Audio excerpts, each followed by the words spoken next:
Welcome to Fear Porn Propaganda. I'm Anon. This is. And I'm Wisecraft. Welcome on in. Today we're discussing human sacrifice in like all its forms. We're going back to the past and we're coming into the now. We're just going to start with like this broadcast that was put out a little while ago on April 8th, and it has to do with human sacrifice helping ancient divides. Uh, Studies suggest, and Anon brought this up to me, so we were just going through it a little bit, and I got a bunch of notes and stuff. So, what would you like to say about it first, and then we can go into the read? Okay. So basically, I came across this article, and it really struck me that human sacrifice was being discussed in terms of like technology to advance society. Because it's like really disturbing to think about. Um, but I don't know. What was your take on it?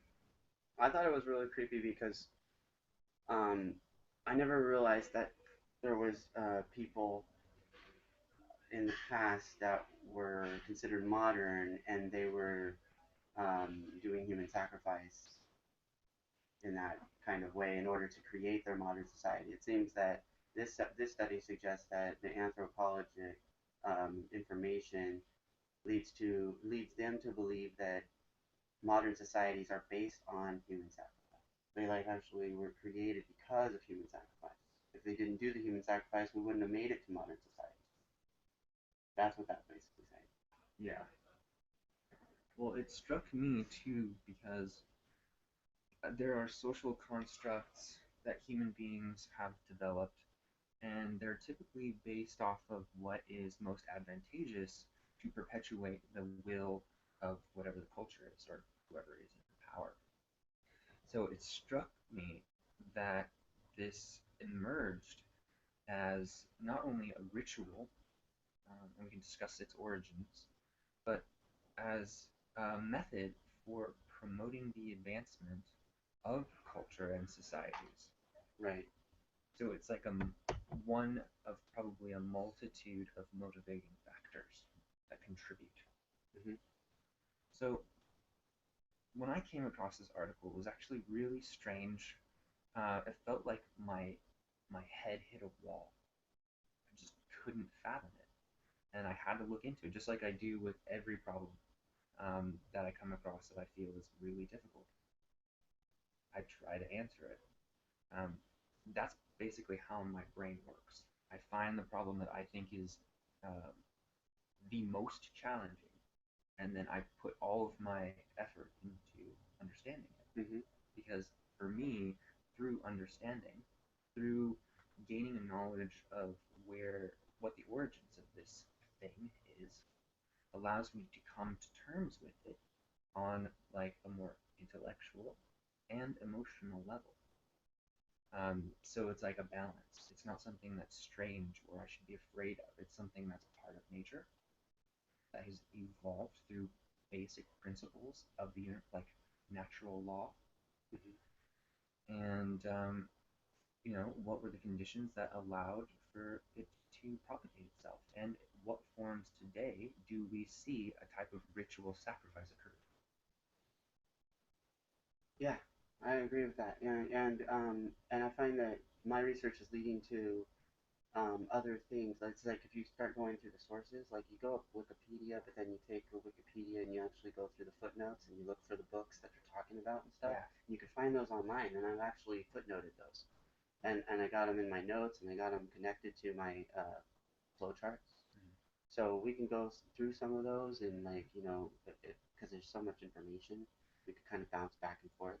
There's a bunch of stuff from like if I found that like almost all ancient societies did some form of human sacrifice. Well, this study that we should go back to the article and provide a link, perhaps, Mm-hmm. um,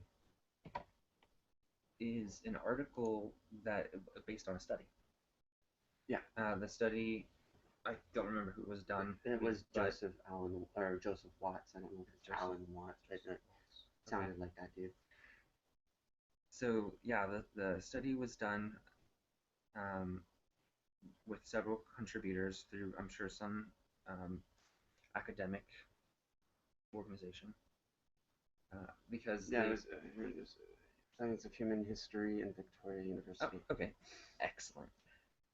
Um, I didn't get to read the whole study because you have to buy it, and that's typically what you have to do when you want to get to scientific papers. You actually have to buy it. Mm, There of are course. ways of getting the Yeah, free stuff, but I came across that too. yeah. When I started looking through anthropological information, a lot of it's like distributed through other people's work, Mm-hmm. and the other people's work is usually footnoted with Mm-hmm. the other people's work. So then you have like a lot of, when you look on Google, you have Yeah. a lot of like finding the same shit over and over Yeah, again. they've got citations to other papers. You have to Exactly. So pay it's thirty all about dollars to get. finding the source of those citations. Like, this one's $32. Exactly. Anyway, And a lot of them are books, that you either have to ebook like buy, or you buy like paperback, or cover or whatever. so basically, what you have to do is speculate Or you what's can in go to the there. library like old school and actually look up the book that's presented. You look up the actual, numbers that are there. Yeah, that's great. You can go to the library and find it. And then you can read it that way. You don't have to buy it. And these are other options as a researcher can do. But based on the general ideas, some of the citations we're able to get to, we can start to make assertions on what sort of data you need in order to compile a decent analysis of this kind of thing. Yeah. So, And I wanted to show my flowcharts, but apparently the whatever Google won't allow you to show that. the mind mapping Yeah, the system, mind mapping system doesn't convert, and yeah, which is sad. the technology. So It needs to happen. instead, I can only go through my notes and actually read through it, which is mainly through Wikipedia. Although I expanded through Wikipedia in order to actually get the sources of everything, because I don't trust Wikipedia I straight use up. I use the same system you do sometimes, but I have other notes So taken as well. we started with this article because this is fairly new, and it seems to associate with all the current, sacrifice aspects that have been going on lately. Mm-hmm. So why did so many people in ancient societies around the world make human sacrifice to appease gods? Well, let me just cut you off there because Okay. the first thing you want to go to is more biological answer. Get the what's the psychology of it. What other principles do we need to consider to explain how this sort of behavior could occur? But okay, here I think I have it. Right, let me I stop you there. It has to do with sociology. Yeah, but there's more to it than that. There's also the fact that, of course, it's an adaptive behavior which connects to the biological aspect Yeah, of it, there's also the but fear tactic it's an aspect too. invention. It is Yes, it yes. is the ability to We were talking invent, about this last time. and technologies are a force of nature. We're finding out. So once you invent a technology, it doesn't ever really go away. It just evolves. Well, explain what a technology is to the Okay. people out there, because everybody thinks they know what technology is. Well, But really, yeah, they super think basic. it's more about, in our today's world, like the millennials probably think technology has to do with the computer. In reality, it doesn't. We've created that perception of being a computer tech Yeah, reality, but in reality, it'd be like what, still tools. like stones and things like are very primitive tools, but they're also inventions Yeah, of technology. taking things and making them into other things in order to use for something. A good example of that, actually, recently they showed this in the Jungle Book. Mm-hmm. Apparently, Fire was an invention. no, the dude that, I forget his name, but the character, the Jungle Book dude, Mm-hmm. Mowgli. That's it. Mowgli was apparently an inventor. He can invent things and put things together and make other things, and they that's call what them separated tricks. him. That And was that the was quality that technology separated him from the from the rest of the animals. forest, and that's why he didn't belong there. Exactly. Yeah, they had the forest essentially needed to send him away from the natural world in order for the natural world to maintain its balance and harmony. Yeah. Because human beings are something to be feared, for they will hunt you and they will kill you, and But in reality, he was using his ingenuity in order to create that technology. exactly. Mowgli wasn't bad.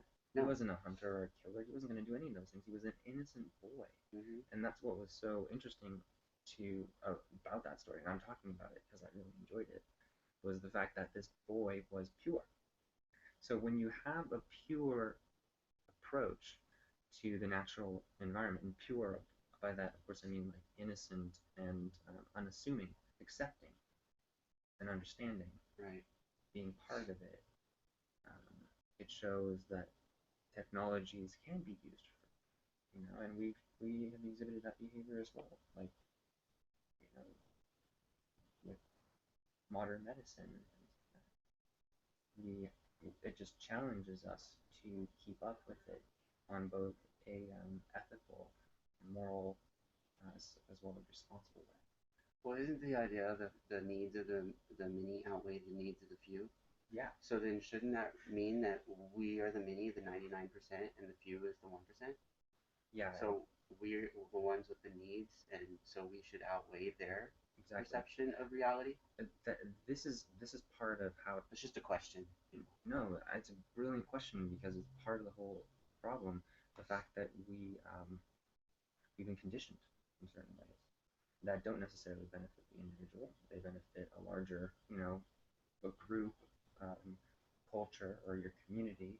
In our case, it's a country. And then the consolidation of power is given to a very select few, and that's always been the process. That's part of the technology that has evolved over time. Right now, I'm proposing that evolution, sorry, that human sacrifice through its evolution helped to create current mode. Modern society. Yeah, Yeah. modern society, where you see And other I'm forms presenting the idea of. that it's still happening. No, it is. That's exactly what I'm getting to. Yeah. Okay. It's still we've changed what is being sacrificed, but it's still being sacrificed, like in a religious way Hmm. because it's ritual. Just Right.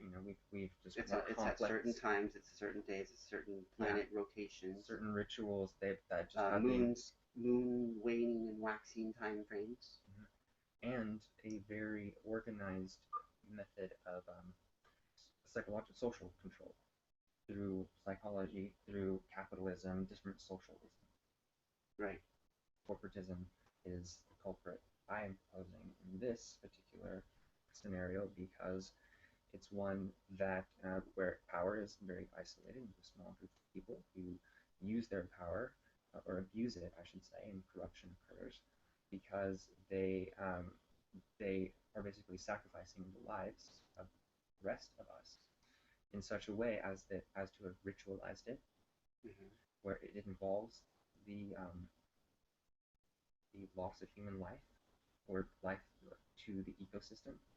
We're seeing mass extinction, massive pollution, and huge psychological warfare campaigns occurring to further the agenda of a very small group of very powerful and elite people. Right. So they are essentially, they've moved beyond the role of king. They move beyond the role of priest or priestess. It's evolved as a technology and morphed into something else we don't quite have a name for yet, other than the evil corporation. Or the technocracy. Yeah, it's emerged almost as its own individual, and it does involve technology. It And is using technology, and it's a social construct that's evolved over time, and we can trace the origins of it, which is I think very useful to do. So perhaps we should talk about that, and then maybe we can discuss some of the modern examples. What we mean. Okay. If we have time, maybe we can even talk about how to move away from this. What some solutions? Yeah. And I would like to say, with my research so far, it's leading to realizing that there's a common trend between each of the societies, that each one uses that technology as a type of fear tactic to keep the normal society at bay, in a sense, like to keep them from doing certain things. They'll sacrifice somebody, and then they'll show that that sacrifice is done, and it'll be like a warning to the rest of the people. Yeah. But in reality, it's also the norm. It's like the people are expecting a sacrifice. It sets an example. It says this is what you can expect if you stray from what we've deemed the norm or whatever social order we feel is most beneficial through their manipulative means. And it's, yeah, basically that.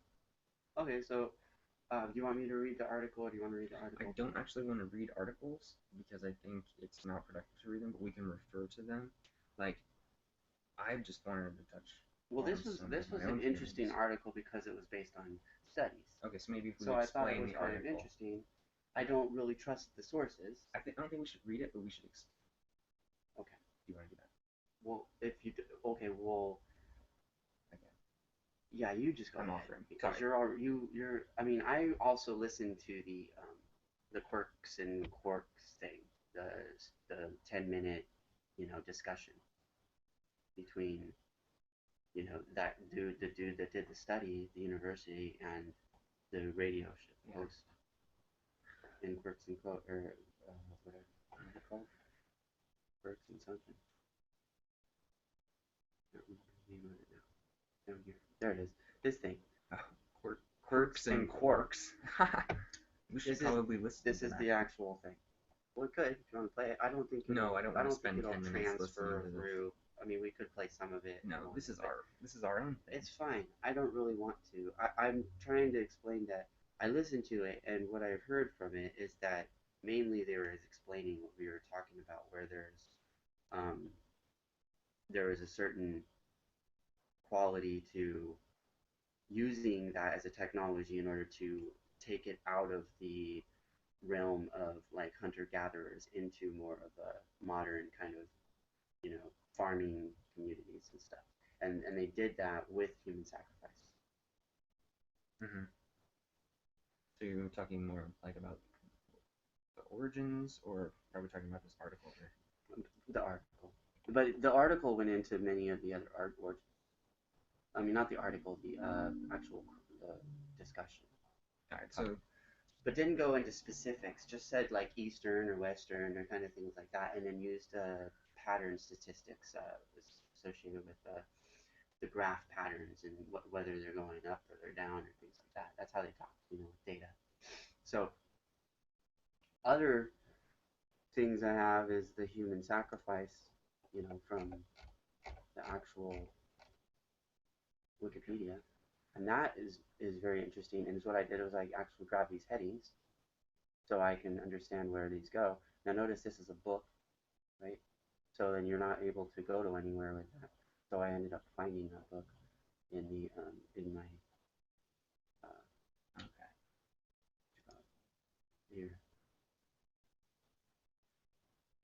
All right. Well, I guess we are And I think that's showing we're showing more of like the research process than like presenting the. So this was interesting though because it's a book about the Mayan sacrifice. I looked into that too.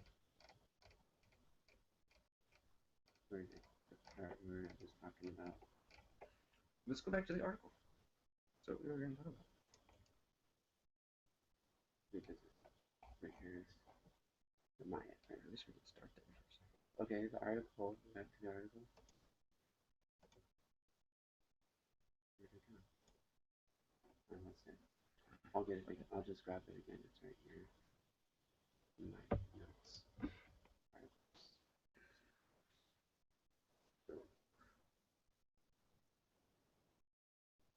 Okay. So, oh, okay, I came across this article and it was crazy because it sort of challenged me to think about human interaction and the development of culture in a different way. And initially, I thought of it in terms of like biological evolution, or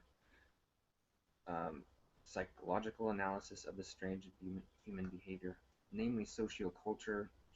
Sorry, namely sociocultural influences like worship, religion, and the necessity to form groups to assure survival and propagation. Because human beings as a species exhibit behavioral traits much like that of any other organism, particularly the physiological uh, need to form groups in order to survive. and propagate your species.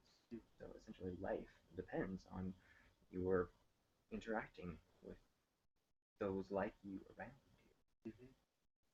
So the real question for me became, where in human evolution did these behavioral where did the behavior of these groups create the foundation for higher forms of social complexity? So I began with an argument um, that these were actually inventions of technology, certain types of technologies, which takes adaptive behavior to another level. A new method of adaptation was developed among early humans, which was most different than the traditional forms of evolution that we've seen before observed in other organisms, which mainly rely on genetic mutations that are often subject to environmental conditions. Humans, however, for early humans who developed technologies, they developed new capacities which allowed us to change our environment toward us. And that, in effect, inverted the evolutionary process that we started to experience. Social systems emerged, social structures whereby um, power was centralized became a new form of technology. I feel like these technologies were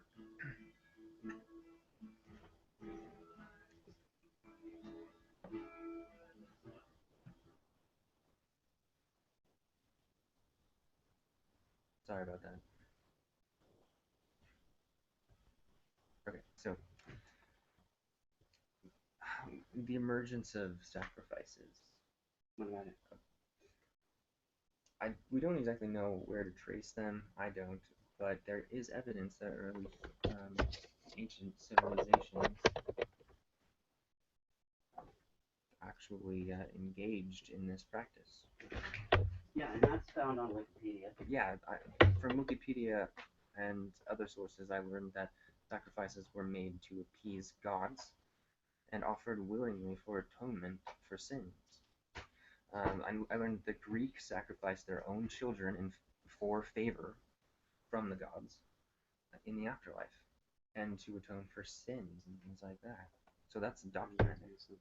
And there's other documentation to show that it goes back to the first dynasty of emperors in China during the Shang dynasty. And that was about 1600 BC or so.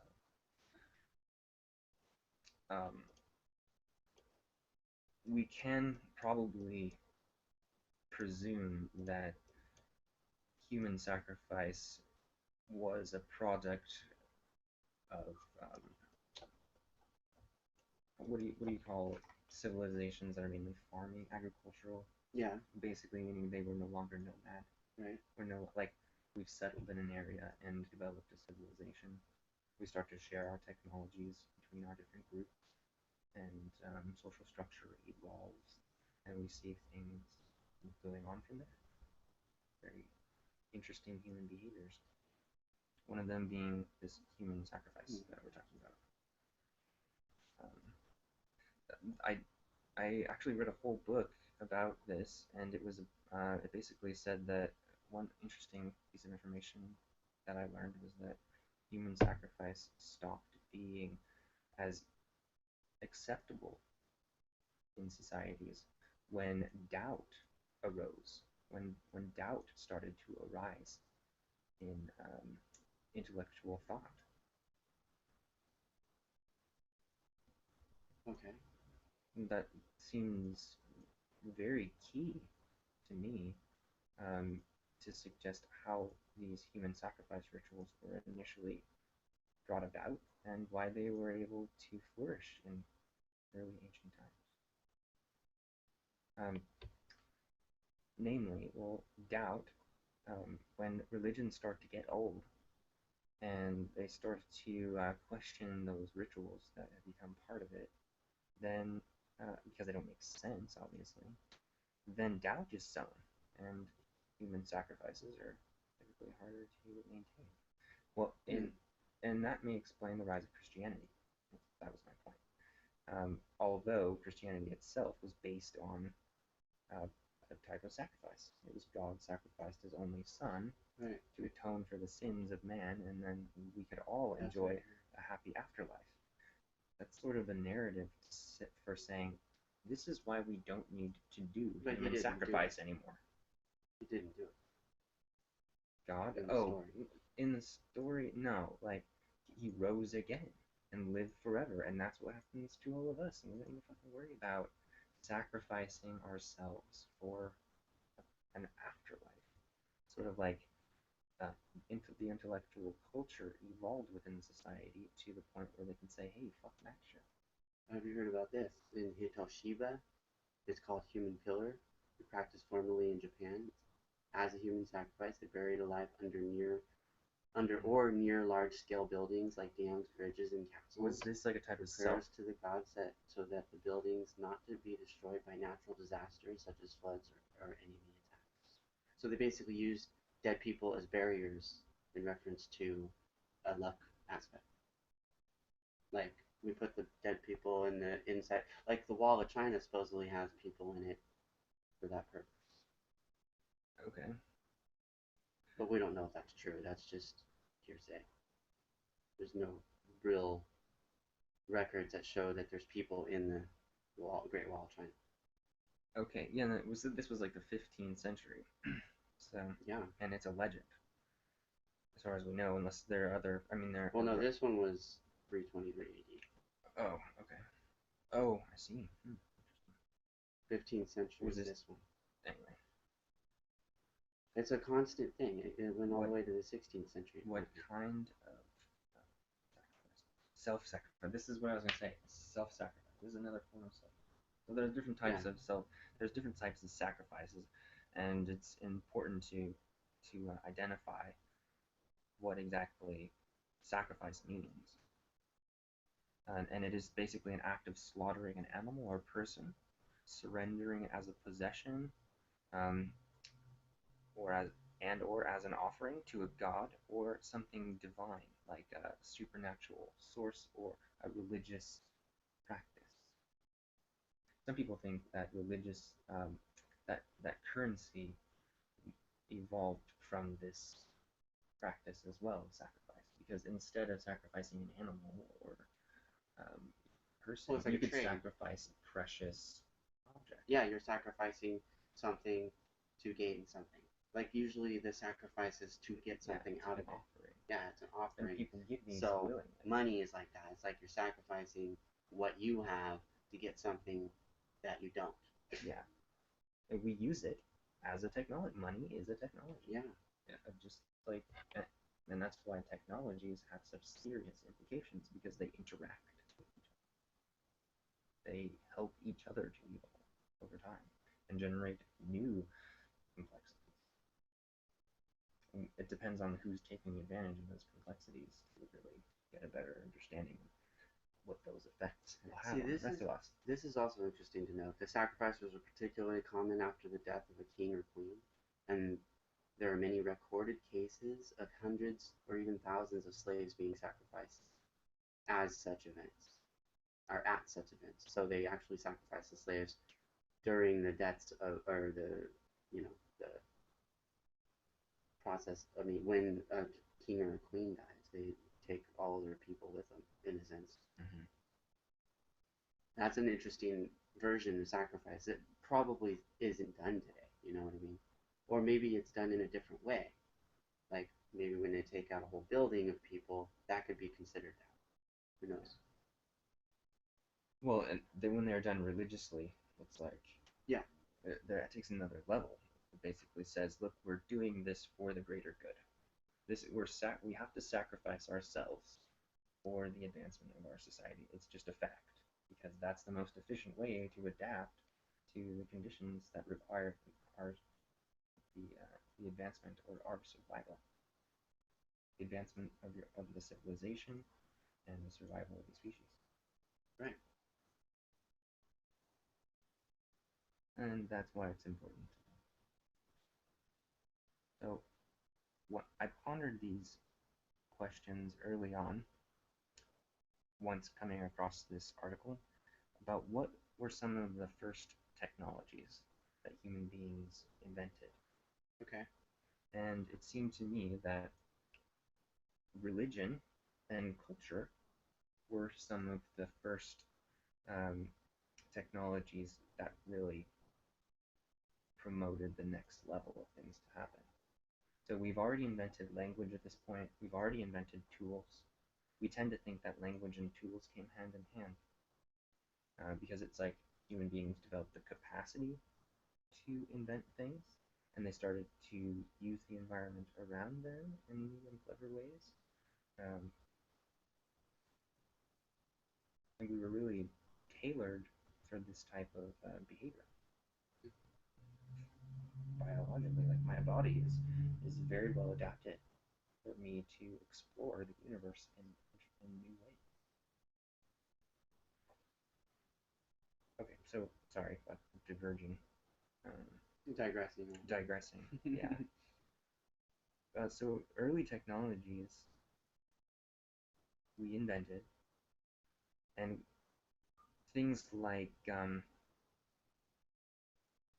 well, I guess we could think of it in the way of like we invented technology, but it there does become a point where technology tends to take off on its own. It no longer belongs to one person. It becomes part of a community. Um, It seems that technology uses us now instead of us using it. exactly.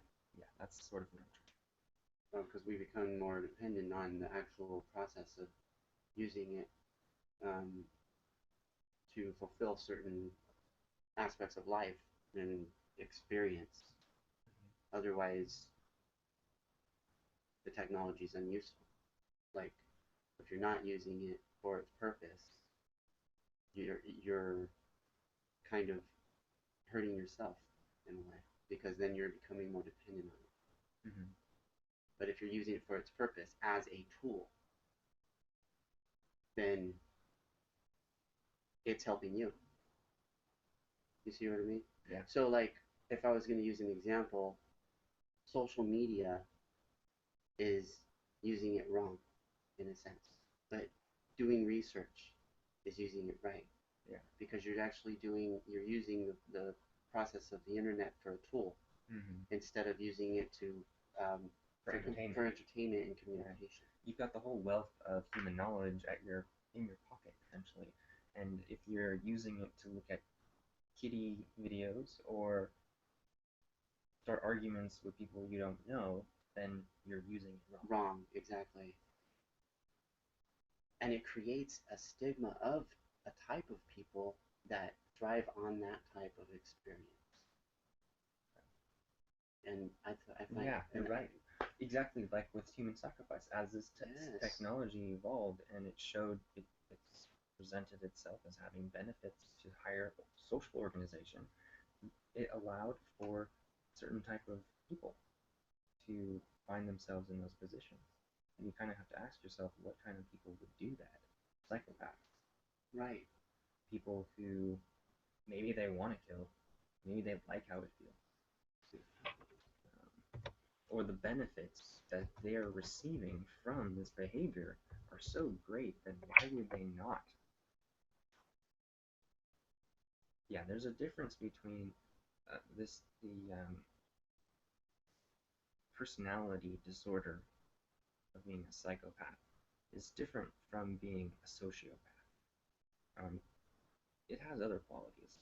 It doesn't just not care about other people um, or not enjoy being around other people, but it actually wants to hurt them. But let's look at this definition. Okay. So that we have a better picture than just what I think. Right, exactly. Why not? Also known as, though, sometimes differentiated from sociopath, is traditionally defined as personality disorder characterized by enduring antisocial behavior, diminished empathy and remorse, and dis in what disinhibited or bold behavior. Disinhibited or bold. Okay. Continue. It can also be defined as a continuous aspect of personality, representing scores on different personality dimensions found throughout the population in varying combinations. Yeah, like there's going to be a spectrum. Not everybody. Of course, I It's not think like that's why there's clusters. everybody who's a psychopath isn't going to be a murderer. Right, exactly. But their But a potentiality. person that is a psychopath could lead into being a murderer Right. easier than a person that's not a psychopath. Yeah, somebody who would just find themselves more easily motivated, like through a benefit to um, like risk analysis. They don't do that. They're just like, this works for me, and all I have to do is kill this person, Yeah, and then I get more power, and I get to continue to live my life this and way. they have no remorse about that person that Yeah. they kill. It's just they're in the way. Now they move them out of the way. So what? How the heck? Okay, so human sacrifice. A psychopath has fun while they do it, and they find it, and they actually find pleasure in it. That's awful. It's awful. A sociopath doesn't care. This sort of behavior allowed like a direct injection with these type of people. And this to is be what we empowered. deal with in our 1%. The 1% are a bunch of We're psychopaths. still dealing with the same issue that was brought up then, and now we have to find a new. And those people are kind of brought up in their own psychopathic realm where they don't even see the other side. They can't see the forest through the trees. It's almost like, okay, can psychopathy be passed on to your children? I would say so. I think that some studies have shown that it can be. And it's probably within that society, according to Spally, it seems that it is done that way. That's what they call training. Is like when they're being brought up, they're being brought up a certain way, and that's passed down through the generation. So it's like if you teach your child the way you're taught, yeah, how's that any different? Why are they going to do anything different than what you do? You've shown them the behaviors they need to exhibit in order to survive, and that's what organisms do. That's partially what we are, but we also have another element, human element, that we have a very highly advanced consciousness, and that through raising consciousness, perhaps we can actually come to deeper understandings and work better with each other in more harmonious ways. Yeah, I agree. Which I think is possible. But this sacrificial technology was used to further the advancement of society. And because it makes uses of methods of social organization through a unified or shared cultural vision, and also as a tactic for maintaining order as well, through fear of death or disfavor among the gods, meaning you would also be doomed in the afterlife if you do not engage in these activities. So I mean that's psychological warfare right there. You're telling people not only do you have to do what I'm telling you, or you will die, but you'll also be doomed in the afterlife. So that's where religion comes in, and culture furthers that agenda. I'm just trying to wrap my head around how the hell we get ourselves out of this predicament. But understanding it, I think, well, is I the think first that's step. That's part of it for sure. I mean, because if you don't understand something, then you fear it. Once you understand it, you less fear it, and then you're able to actually take it on head on in a more logical, kind of intellectual way. Whereas when you're fearing it, you kind of go into this confusion mode, and you don't do what you would normally do if you were thinking clearly, if you were thinking clear-headed, if you didn't have the fear. Yeah. So if we all did this, then we'd end up coming together in some form and being able to use this understanding. We use the technology differently against them. Well, what we have to do is we have to use the technology differently. Like, we have money, and money is also the fucking religion. Like, let's not beat around the bush about it. There's Christianity, there's Judaism. It's money. Yeah. It's either money or oil. It's the ability to extract resources and consolidate the wealth and prosperity gained from them to a very small group, and not the rest of us. And that's why we have different types of sacrifices that are occurring today.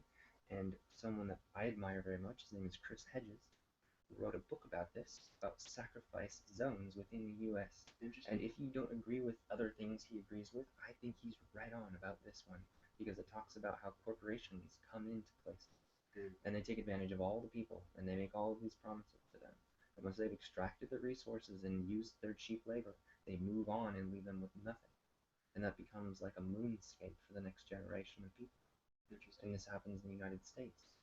He analyzed it by looking at how Western expansion occurred through railroad barons and the eradication of the native peoples and things of that nature, all sacrifices. Right. Because really, we should be looking at the resources of the world as not belonging to some small group of people. The fact that these resources sustain life and therefore belong to all of us. I think that's a very important thing to note in this discussion and perhaps how we can move forward. So I'd like to go back to the analytical aspect of this and start to try and understand its origins better, because if we can understand these primitive people and why they did these things, maybe we can take a closer look at ourselves and ask us where we want to go. And it's kind of interesting because we live in Sacramento. I'm sorry to interrupt, but it's kind of interesting. We live in Sacramento, and when you said that, I thought of Sacrament because it expanded from here. This is where the gold rush happened. Mm-hmm. So it expanded from here into the other locations from your railroads and your rivers and things like that in order to expand the trade of the gold. Yeah. In that time, and that created the roads that we have. Yeah, and which is a grid. These are absolutely ingenious technologies. Don't get me wrong. Culture, religion, money, ingenious. Because just study religion, study other types of human spiritual aspects, and you'll find that we are very complicated beings. Yes, and we behave in strange ways, but we have a very deep understanding of the natural law through our own observation and through the evolution of our mind, our culture, our ideologies that have all contributed to what we are now and will contribute to what we can become. Exactly. And we need to get a hold on it in a certain way so then we can understand that when whatever occurs, when people end up dying in mass in some situation, or maybe there's just one person, but then it ends up being like so drawn out in the media, those take notice of those because there's reasons for them acknowledging that. And look at the certain days that they happen. Look at how they're connected to Roman holidays.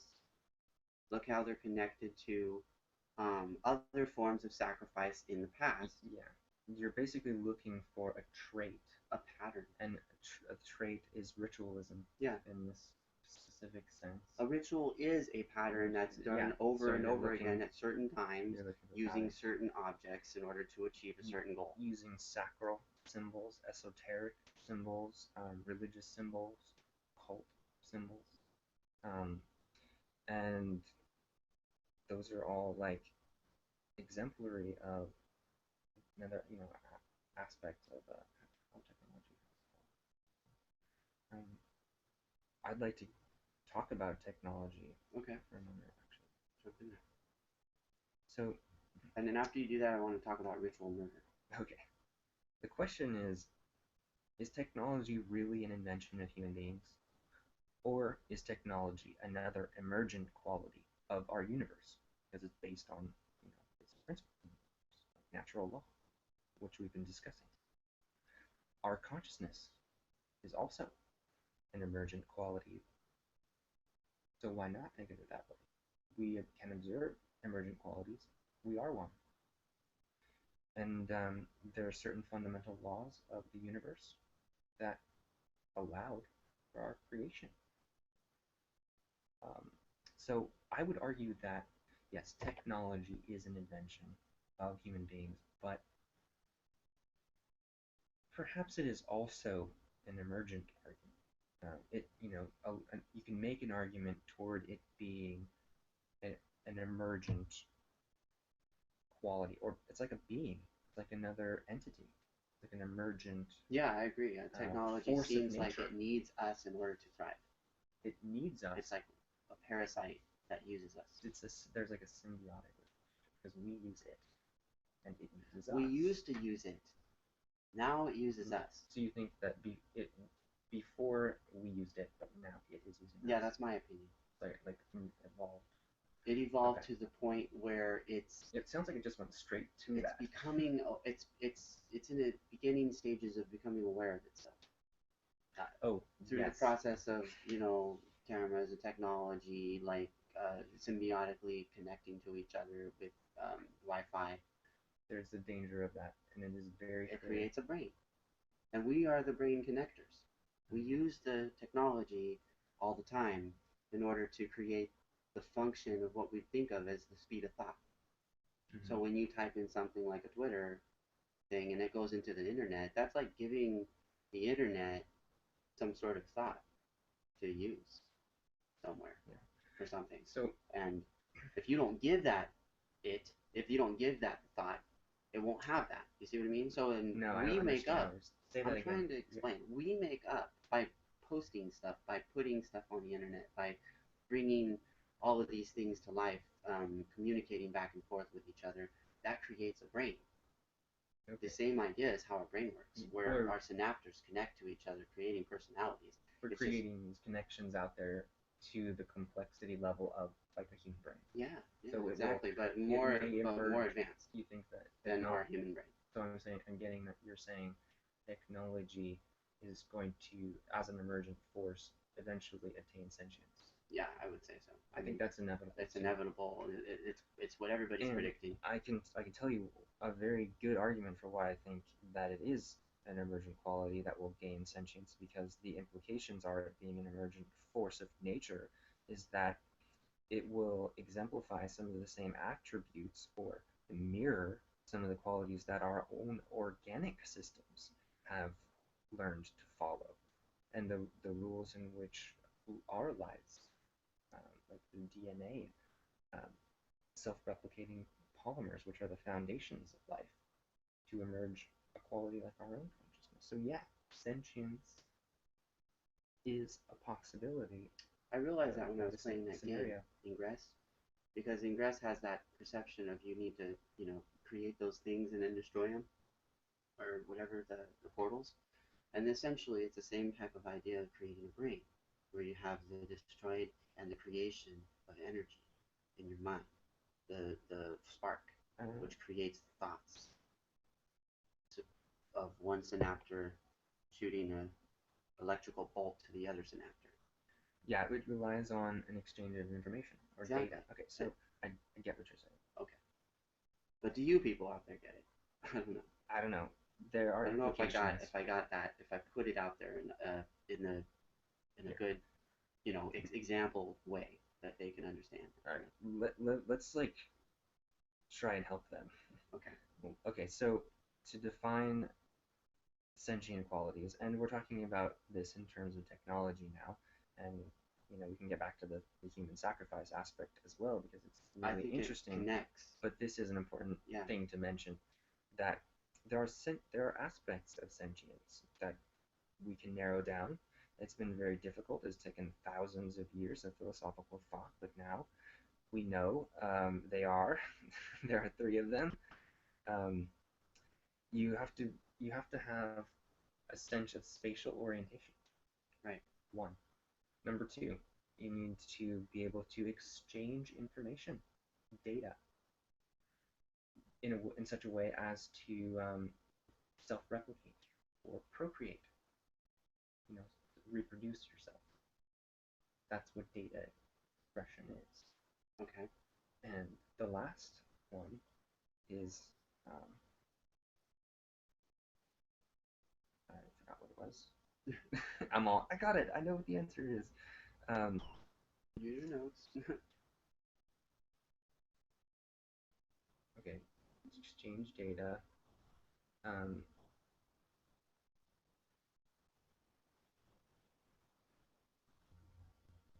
We'll just start over. Okay, yeah, I'll start over. spatial orientation, the ability to exchange data, and shit, I lost it. Anyway, um, these the ways that consciousness expresses itself is like in a myriad of forms. So obviously, it is pretty hard to narrow down. I don't think of myself as being like truly an authority on the matter, but um, there are important aspects of consciousness that come into play here. Um, have you heard of integrated information theory? Nope. Oh, it's like, okay, let me look it up because it's interesting. Here, just use your computer. You gotta be out here. Okay, I'm drawing on integrated information Okay. theory for the basis of my Okay. own thoughts.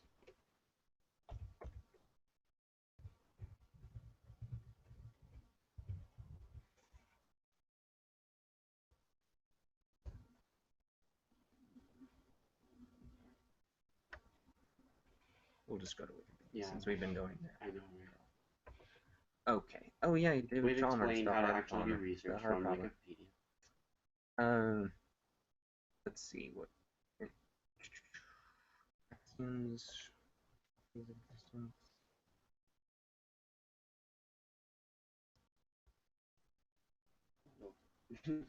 Oh, you can't read that fast? Crazy jargon.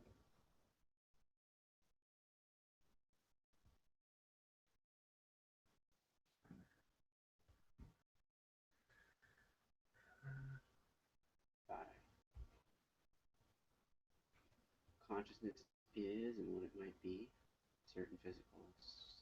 Yeah, that pretty much sounds like what you're going. Word. Central identity. Oh yeah, that's what I would call spatial orientation. Causal properties and therefore intrinsic. Intrinsic properties such as self-replication and exchange of data. Maybe the exchange of data is the last one. Maybe that's it. But I thought there was something more to it.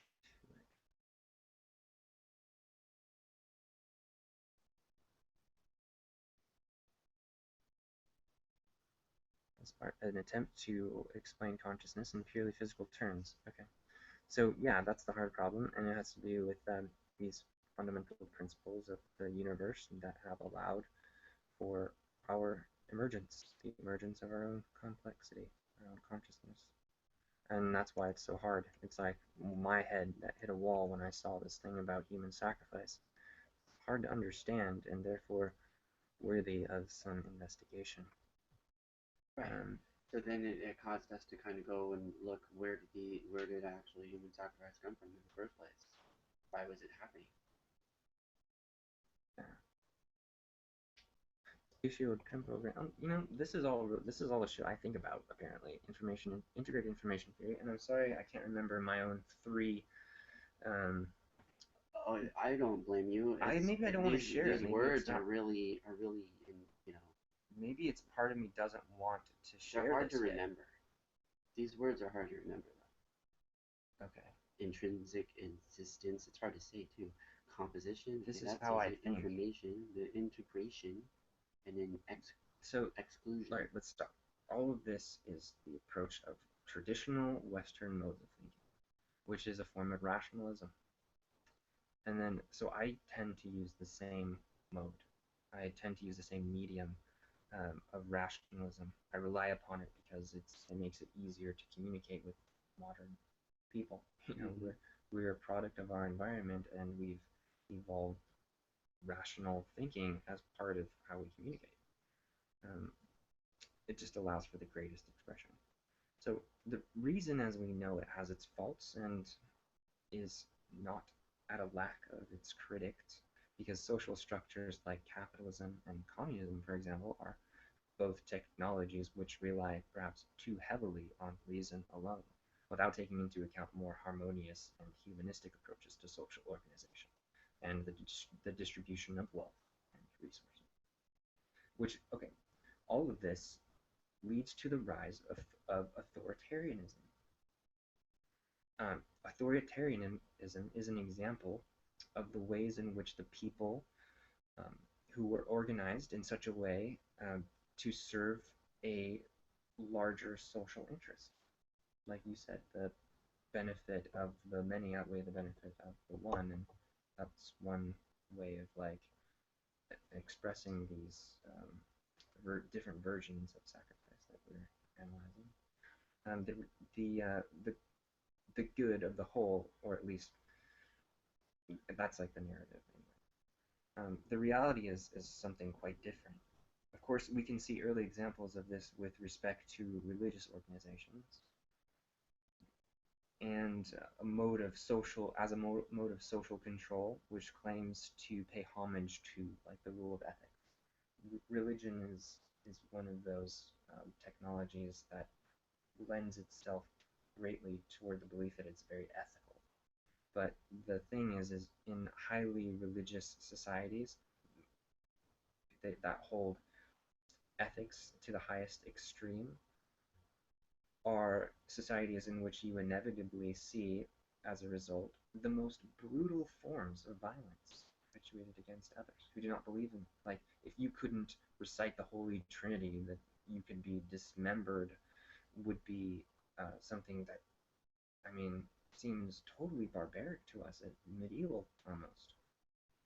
And religion is another technology of social control, and I would argue that it is, in essence, worship of technology, regardless of the fact that there is a God at the center, or a God's polytheism as a conceptual construct. Those don't really matter as much. Um, but paying homage to a presence that exists beyond yourself to me seems irrational. I mean, I'm sorry, I shouldn't put it that way. Regardless of the fact that God is a conceptual construct whose presence exists beyond the rational, Mm-hmm. is something that I don't tend to agree with. I'm sure it's a matter of perspective. But from my perspective, it's not necessary. Money, though, is a technology as well, and we tend to worship that in a way. Money is a technology. Ergo, we are worshiping technology. Culture is serving to worship technology in such a way as that we've built these complex systems of capitalism and industry that sacrifice human lives toward its benefit. We're sacrificing human lives today for the benefit of corporations, um, an elite group um, whose system is based on money, which is like a form of religion, worship. Yeah, it's a big cult, basically. Yeah. So So that we're that it's leads us very into ritual murder it because that's pretty much perfect for that. yeah we've been subject to these type of technologies to such a degree as that we're sacrificing self cannibalizing for the benefit of sacrificing ourselves. We're sacrificing our natural world. We're sacrificing human lives. The future of all life is on the balance with this. And because we've been worshiping technology for so long, we have to fucking stop. I know it seems hard because I'm we're wondering if we're married to actually it. sacrificing for the technology. It's not so much that we have to stop using technology. I should rephrase it. It's how we use the technology. Yeah, Do we we need to serve it or reformulate does it the serve us? process of how we use the technology. And how do we address the challenge of it becoming sentient at some point? It won't want to serve us. No, It's exactly. not going to want to serve its own purposes, its own needs. Exactly. Maybe that's the point at which we can actually reach an equilibrium in a harmonious way with nature because it's smarter than us. History has shown But we don't want to be subjected that we like don't do that. slaves. We don't want to worship and essentially manifest a god-like creature that to are doing. which It seems like that's what we're doing. our duty is to serve it. Our duty is to sacrifice ourselves to the benefit of it, and it's emerged as a separate entity unto itself. It's highly, way, way more evolved than we could ever reach. So we're like allowing for an emergence of another type of consciousness to come into being through a natural law. It's not like we really had a choice. It's as soon as that first person picked up a stone or stick and used it as a tool, and then the next humans evolved an adaptive ability to communicate, make tools, boats, travel, agriculture, um, higher orders of social order, social um, with that comes religion, art, culture. It evolves again, and war is used as a method of promoting the advancement of technology, and we're seeing that greed is used as an advancement of technology. So it's like, okay, what other forms of motivation can we use to direct this technology so that it benefits all of us? And obviously, it requires another technology or an evolution of culture, which is Well, another construct. maybe that's the answer to that in that way Is for is to them is evolve the culture. transhumanism. But Terence McKenna said that culture is your enemy and that the answer is art. But maybe he's saying it's creativity. Maybe it's living in the moment. Maybe it's embracing Art an seems to unknown be future. against the order What? of chaos. Art can also be And so, corrupted by the order, my friend. but it seems to be the formulation of art, what it is, seems to be against the the process of order. Like because it's a chaotic thing. You in order to create art, you need things, you need tools. You need to be able to break it You need apart. to know how to do it. You need to know what the fuck you're doing. Yeah. You need to understand proportions. You need to understand dimensions. You need to understand math. You need to understand a lot of things to do art. And um, or to actually understand it. Because I mean, a kid could do a little thing of art. It could be genius, but would the kid understand it as genius? No, not really. I gotta go.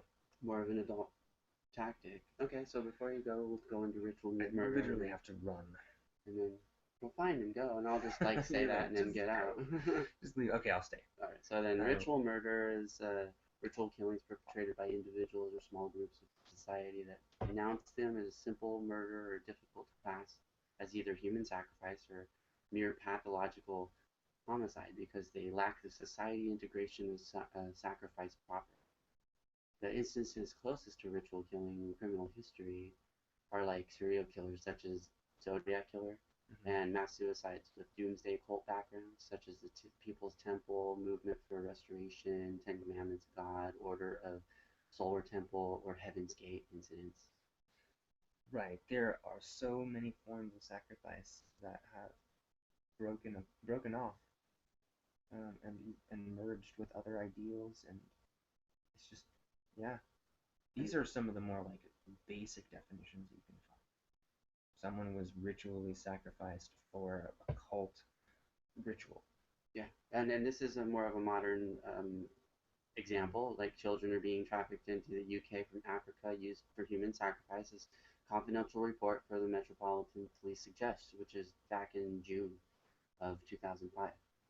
And then I have another one, also by BBC, which is 2008 of May, and it's 19 people have been arrested in Kenya in connection with the burning of 11 people accused of being witches. Okay, so I know that this seems really barbaric, and you're like, what the fuck is behind this? These are some psycho well, motherfuckers. This is BBC. I don't trust anything BBC puts out, but we have to also look at it's fear-based, obviously. Right, human beings are easily manipulated. And this is against witches. You know, it's an anti-witch thing. This anti-witch thing has been ingrained in their culture over time, and just like what we've been saying, these things are passed on through generations. And but not to say all witches are bad or all witches do sacrifices. No, it's obviously just a matter of most witches are just pagans, and they're just told that they're witches because of the outcast society puts that spin on them from the perception of the religious aspect of good and evil. Yeah. In reality, the witches back in the Salem trials were just women that were prosecuted for being women. It was like they weren't really so-called witches. They may have been pagan.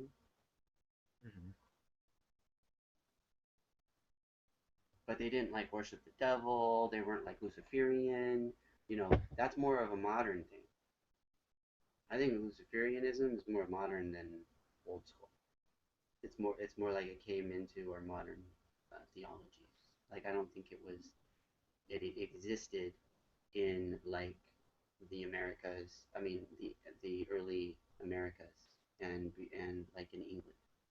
You know, Mm-hmm. it transferred from the Americas to England. Okay. That type of process. Where they moved over here, they became the society. Then they indoctrinated it over to England in order to take over from that perspective. And that's how they get the world view. I mean, look at the UN connection to the 2030 agenda that they signed over last year. Okay, so you're basically saying, hey, look, if we are going to accept the fact that sacrifices are still occurring and they're a construct of the culture, how has it evolved in modern culture? Right. How are ways in which they are doing it to us now? And it's a primitive behavior, I must admit. It doesn't matter how rational you think you are, there's no rationality. It's a mistake. If you've been doing it for so long and it's fucking things up, it's a mistake. You need to learn to change your behavior and work in such a way as to play well with others and not fuck things up for everybody else. So a possible example of modern day sacrifice could be the Hollywood people that end up dying mysteriously. Yeah, They're it's ingrained in our culture. calling it Primitive. star whacking and all that from Randy Quaid. It's not necessary for us to place a negative blame on people. I don't blame early human beings for sacrificing their children and stuff like that. They were primitive in their beliefs. They were victims of their and you can environment. also say the school shootings or the bombings or these types of things, these false flag operations and or hoaxing, it's in whatever modern they are. times where you do these things and you know what you're doing. It, like if you're the person that you're going in and you're killing a bunch of children and you know it, there is something seriously wrong. And it happens. It does happen in our society. We cannot ignore it. And Yeah, we just have to figure out which ones are real and which ones aren't, yeah, based on the information that's given. And usually, when it's pushed in some form, or there's gun control aspects afterwards, problem reaction solution, Hegelian dialectic plays in. When you look for the Hegelian dialectic and you see it, it's more unlikely a ritual. That's my observation. Is that if you see the Hegelian dialectic being played out, solution. Yeah, it's probably a ritual. So you're basically looking for the spell book or whatever. Like they've got the Hegelian dialectic, which was what was it? You said problem reaction solution. So they create the problem, they wait for the reaction. They already had the solution before the problem was made. It's a technology. It's a concept that's used on people. I don't know what I'm fucking saying anymore, but it seems to be connected to the sacrifice aspect because that's like problem reaction solution. Yeah. When you sacrifice something or someone or whatever, there's a reaction to it. The solution is whatever the crops, get. People were sacrificed back in the day for crops. Isn't that crazy? Yeah, if you got a bad harvest or something like that, you'd make an offering to your polytheistic god of rain, or what have you. It emerged in so many different cultures. We've actually done some research on it and saw that there's evidence of it occurring in ancient Egypt to a god named it was like Khan or something like that. I have that in my notes. Let me check it. My Egypt. Oh, you know what? Religion. It's on a Word document that's sitting on my computer.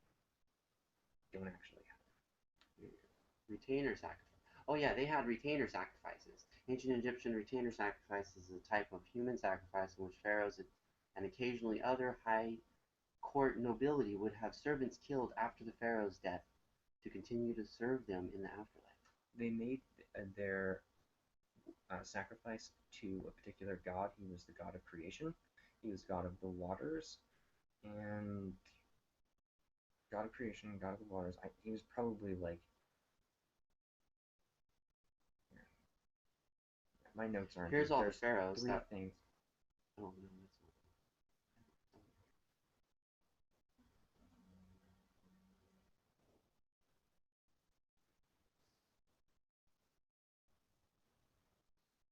Oh, here it is. Kings. Yeah, so there's King Aha, there's King Jur, there's King Jet, there's King Den, there's King Ka. Those are the people that definitely uh, specific kings retainer sacrifices from the first dynasty.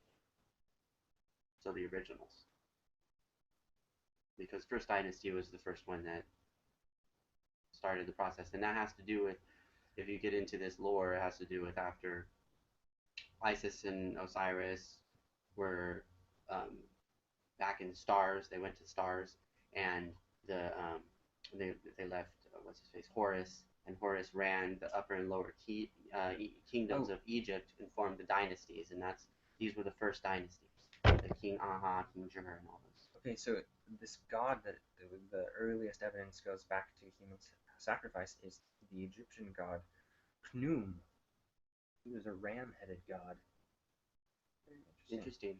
And so he was depicted with the head of a ram, and one of the earliest Egyptian deities known to have human sacrifices made for them. Interesting, because that sounds like a lot like Set. Set, he had the head of a ram too. That is interesting.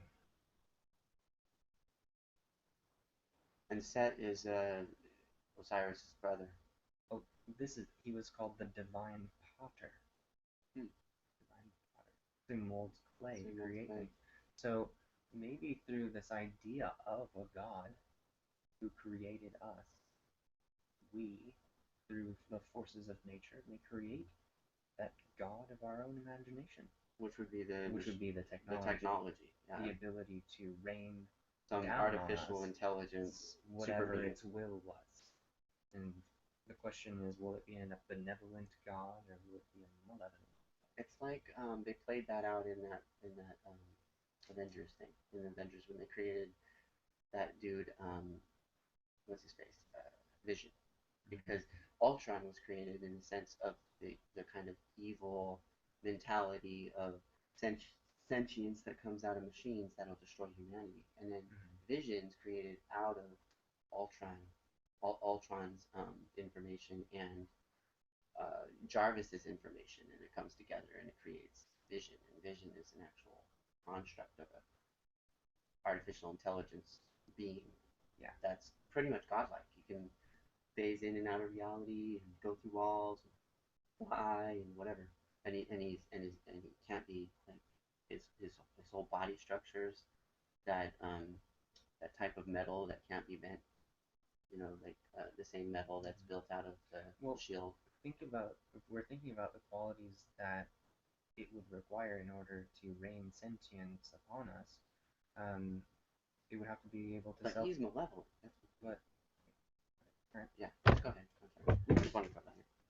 Whoops. This is just gonna fuck everything up. Just talk. What I was gonna say. Sorry, people. Technical difficulties.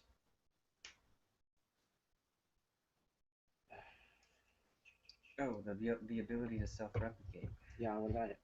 Well, that's gonna be something that this thing is gonna need to have. Yeah, well, it has that with nanite technology. Nanite technology can give it the ability to self-replicate, for sure. Well, technology will evolve to the point where we can manipulate matter on a molecular level. We're not already there, but we'll be able to. We're pretty close. We're doing. Our best people are working on it. Yeah. Yeah. We don't exactly know what the technology is going to be used for or what's going to happen, but because it's so intriguing to us, we've just got to do something about it. It's kind of scary because we don't really know where we're going with it, and we're just kind of going, full forward with, full bore. Here we go, we're just doing it, and same kind of thing can be said for CERN and the tokamak ether. I mean, they're just the same thing with capitalism. Yeah, capitalism. Same thing with money. The same thing with religion. Everything we just kind of do, and I think it's just because we're going along with it, just like the ancients did with the sacrifice. They just allowed it to happen because of fear. We thought that either it didn't matter to ourselves in this life, or you know, it won't matter because in the future we'll be in the afterlife or something. Right, exactly. If you just do, whatever you do here, you're done, and you end that, then you go to the afterlife and you have some sort of other type of experience, so you just kind of deny this one. But in reality, this one is kind of the schooling, you know. You go through the process. This is like I think of, me personally, kind of consider this as a simulation, like an Oculus machine type of thing, but way more advanced. And I'm just not able to get out of it in a sense, or maybe I don't want to. Maybe outside of this reality, it's worse. Who's to say? We don't really know. This could be a simulation in simulation. I'm not. That's all speculation. But it's my own personal, understanding about my own surroundings or environment. It's all about our environment. And when you're just like an allegory in the cave type of person, just stuck on it, looking at a screen the whole time, every second of your life, looking at this two-dimensional screen, and then believing that it's showing you three-dimensional reality, that becomes your reality. Allegory of the cave was all about looking into the wall and seeing shadows uh, of something going on behind the person. The slave actually gets out of the chains, it gets up, looks around, sees that there's other people, sees that there's other things besides the wall, looks around behind, walks around, and finds there's a bridge and people walking on the bridge, and there's a big wall of fire like behind the bridge, and that creates the shadows. So then that shadows are basically this person's reality until he comes out of that realization and sees that there's more to it. That's like the Oculus, or that's like my understanding of That's the like simulation. how you can free yourself from one level of understanding to another level of understanding. Yeah, You basically open up your mind to understanding things better. And technology allows us to do that, I think. yeah, but technology also locks us into these two-dimensional, three-dimensional worlds. Well, They're two-dimensional in the view, but they're mm, three-dimensional. They seem like three-dimensional. So then you believe that that's your reality. So if something on the news says, "Hey, this is what's going on," if you don't go over there, you don't really know that that's happening.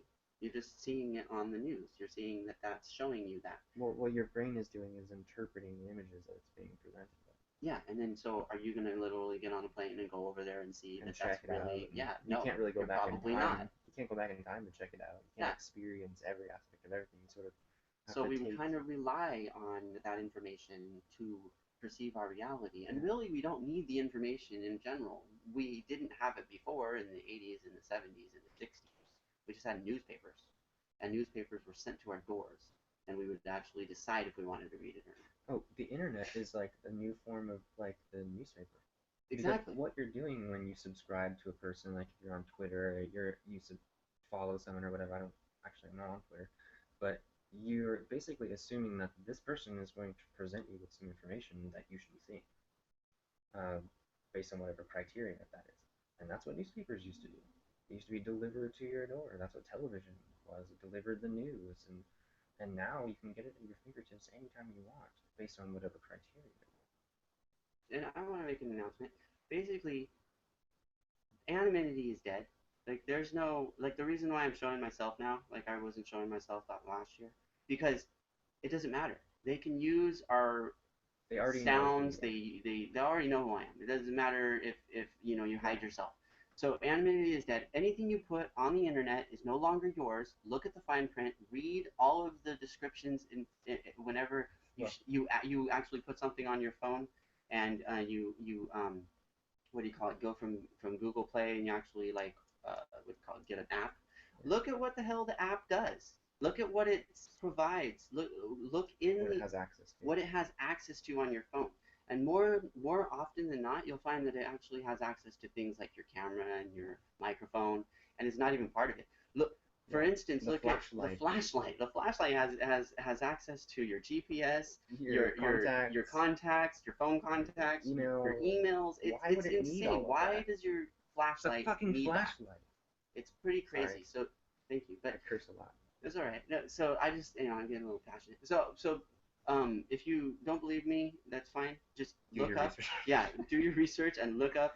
Anonymity is dead, and you Yeah, can see this dude that's standing in front of a podium, and he's like a detective, or like, and he he's like, explains he all explains the time. how he does it, how he actually gets information He from was part of people, it, right? because yeah, he's He's because on the he inside. understands how to do it, and he finds that it's messed up because basically it's we put all our information out there, so a type of a hacker or a investigator or Someone with whatever, malicious or intent.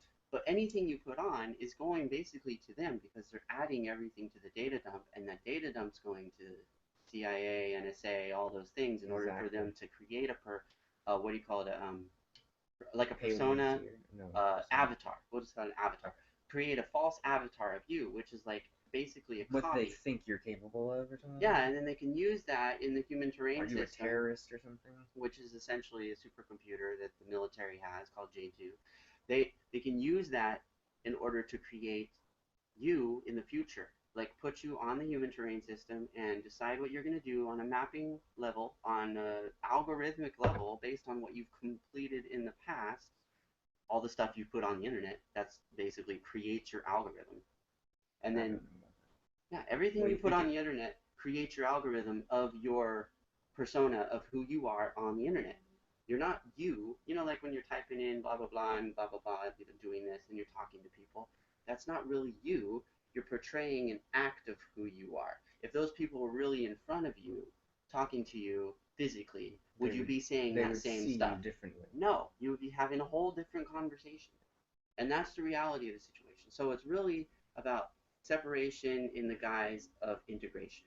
And I'm trying to say, watch what you put on the internet, Yeah. because everything you put on there can be used against you. Eventually, you could be a patsy, like what's his face, Ryan Lanza. I mean, Adam Lanza. You could, if that dude was even a real person, or if he even was a person to a certain point, died, and they used the birth certificate information, death certificate information. Remember, anything you put on the internet creates a memory, in a sense, of your existence. All of your pictures, all of your Twitters, all of your comments, everything gets saved. It's like a paper trail, but I mean, it tells you a lot about people. I Yeah, mean, everything. Follow the money is the idea about research. And anytime you want to follow a person, you could follow the money to follow the person. right. Well, remember, like this investigator was saying, like if you see a white man and he like listens to rock and roll, you can be like, hey, that Obama is a jerk, huh? And mostly people are like, yeah, he sucks. Yeah, Like it's just like a certain uh, way of categorizing people, and I feel like I'm a white male, and if you ask me, for a critique on Obama, I'll gladly give it to you. But I'm also going to give you a critique on the entire system and why it's messed up. Um, so I'm not biased to a degree where I'm racially biased, or I think there's something wrong with you or your culture. I just think of you as a person, and if you think of me as a person, then or you won't think you're gonna have to harm me, and I certainly won't have to defend myself. Um, there's a certain dynamics that human beings have with each other that creates an expression for all type of atrocities to occur, um, and it and it starts with the ability to manipulate them through psychological warfare. Like you say, you don't care anymore. You just show your face because they already know who you are. exactly. Well, I'm doing this thing where I'm not showing my face because information is so easily accessible, and I'm playing like a childish game by avoiding certain key phrases, like not showing my face, basically speaking in code and at times Hmm. about what I really think is happening. And sometimes I'll come right out and say it, like we're being lied to, straight up. This is happening. We're being manipulated by the data and the technologies that are used to gather it in order to exploit us. It's like a social And they're experiment. saying that it's making your life easy. You know what? It's not going to further the evolution of our species, our consciousness. In fact, it's a direct threat to us. So we have to figure out how to reorganize the culture to benefit the larger group of people. Like I said, this um, communism is an example of this, but um, the higher structures of power are so elaborate now. In had thousands of years to evolve and to get these type of people into these positions of power. So we have to wake up as a larger group and say, hey, it's like this is the power of the 99%. You know, it's interesting because that brings to mind those people, the Venus Project. Have you heard of that? Venus No. Project. They're actually using technology for the good process. They're Okay. taking the idea of technology and creating things like solar energy and electromagnetics and like Mm-hmm. all these types of um, taking away from the gas and the oil type of idea and creating like kind of a I want to say utopian, but that's not the right word because that There's no utopia is such not a thing. yeah exactly, It's an illusion. but a type of if you Like a take out more yeah more harmonious. harmonious like with gardens on buildings and things like that like these kind of Yeah. ways of People things actually belong to people. yeah like the They way can we should they have can it trade their. versus the way we do have it. There's a whole society of people that are moving towards that level. This is like okay, we're stuck in authoritarianism, just like I was discussing. So corporations evolved from something I learned that was called the chartered monopoly, which basically said that they were going to do away with bazaars or marketplace, what they called the marketplace, where people could come and trade their own goods, and say that if you made shoes, that you had to sign on as an employee to this chartered monopoly, which was owned by the monarchy. This happened after the Crusades. After the Crusades, the they brought with them the culture of the Middle East, which was to have these these like bazaars, the marketplace they called, and evolved. They traded their new technologies. They evolved the barter system, and what the people in power started to see was that hey, people are starting to exchange wealth and resources among themselves to sustain their lives, and we can't have that because we have to continually consolidate power, wealth, resources, influence to a smaller to us, Hmm. and we're the fucking psychopaths who through time have been allowed to be in positions like that. So like we're screwed. These corporations evolved from these chartered monopolies, but now they've evolved. We've had a almost a complete coup, corporate coup in our country, where the politicians, the court systems, where we have a banana republic to serve special interests. Big banks are a monopoly. There's no denying that. Big banks are a monopoly. The big oil is another monopoly. The media is monopolized. We're faced with monolithic structures of social order that we are being subjected to the will of so that they can sustain themselves and not the rest of us. Certain areas they are sacrificing in order to sustain themselves. This is what I'm saying. This is why we're talking about human sacrifice. Because not only do we need to understand the origins, but we need to see how it has evolved in modern society and where we can go from here in order to try and raise awareness away from these types of behaviors. And we can talk about that in another episode. Maybe it'll have a different title. Okay. Well, with that, we're going to go ahead and end this session. And go ahead and leave your comments below if you have any questions or comments or whatever. And if you have any information you'd like us to have, leave those below and we'll check those out. If you have any research that you've come across that you find interesting, we'll check that out. Leave any links or whatnot. Yeah, come on and discuss with us. Yeah, Dude, that come would on be and awesome. discuss with us next time. We're trying to get on every other Friday or We'll whatnot. try. Well, in the future, we will Sometimes we try to miss do. them. We missed last time, so we're kind of like behind. But we wanted to do a lot of research on this, so it worked out Yeah. because we were able to do a little bit more before the time frame. So we may come back to this in the future after we do a little more research on it. I'm thinking like once a month at a minimum, but it's more likely than not that it'll only happen once. Awesome. All right, good job. Hope you enjoyed the show. Have a good day.